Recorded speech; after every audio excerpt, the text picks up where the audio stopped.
Hi guys! Gagawa tayo ng sharia. Meron tayong isang breast chicken. Yeah.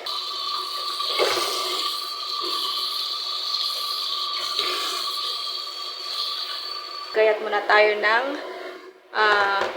iba pang mga ingredients niya katulad ng bell pepper.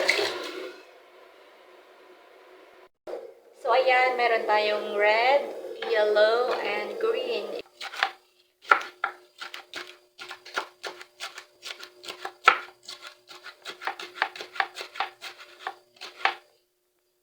So, habang habang naggagayat tayo, so, pakulo muna tayo ng tubig para sa sharia. So, dahil tapos na ang ating bell pepper, so, ito naman ang mushroom ang gayatin natin. So, ganun din, pahaba lang din. Ganito.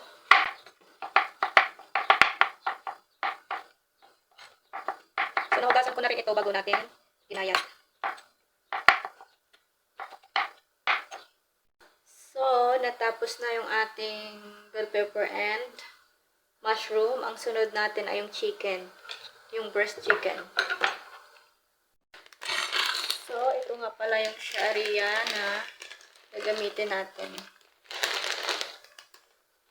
So, ayan. So, gayatin lang din natin siya ng pahaba. Pero dahil makapal siya, gagayatin muna natin siya sa gitna.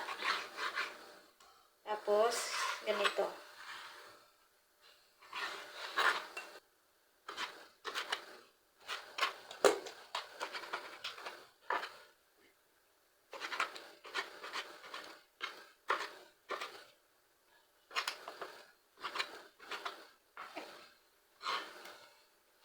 And then, kumukulo na rin nga pala yung tubig.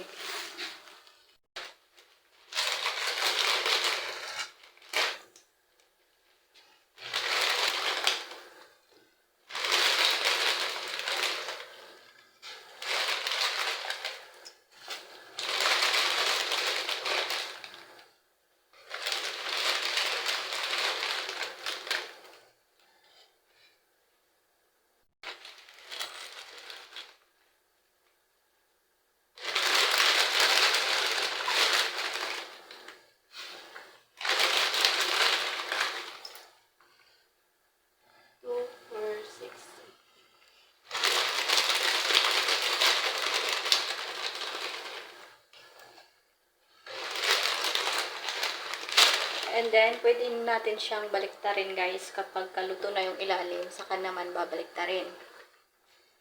Anuhin lang siya, lalagain lang. Then, next, habang niluluto natin yan, maggayat naman tayo ng sibuyas.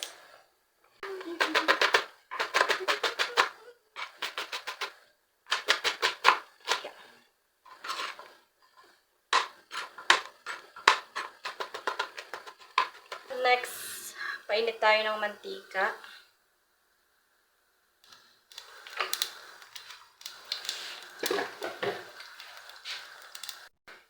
Ilagay ang sibuyas bawang.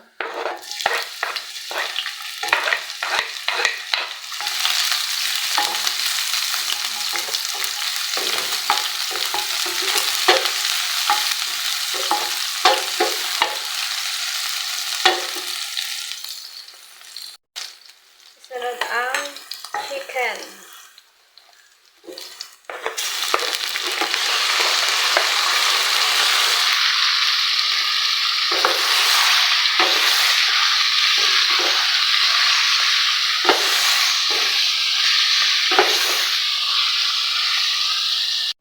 Ilagay ang pampalasa, curry powder, turmeric, paprika, Italian seasoning, black pepper,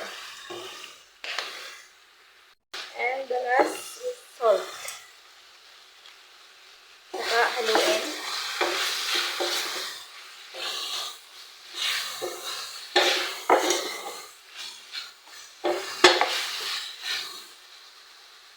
Pagkatapos mahalo, ilagay ang bell pepper and mushroom.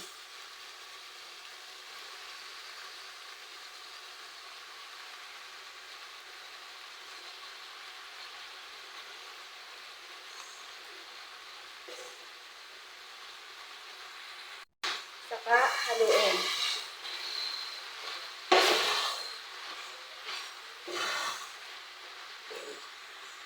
Then, pagkatapos mahalo, maglagay ng 1 spoon of pesto.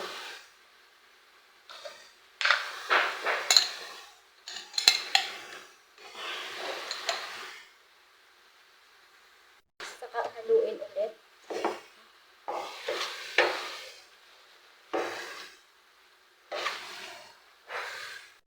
And maglagay ng cooking cream.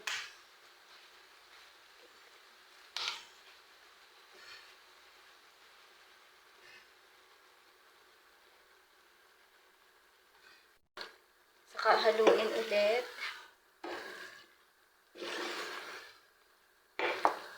Then, saka lutuin lang natin siya ng mga 10 minutes. So, nilagyan ko nga pala siya ng water. Then, takpan lang natin siya. Lutuin lang siya ng 10 minutes.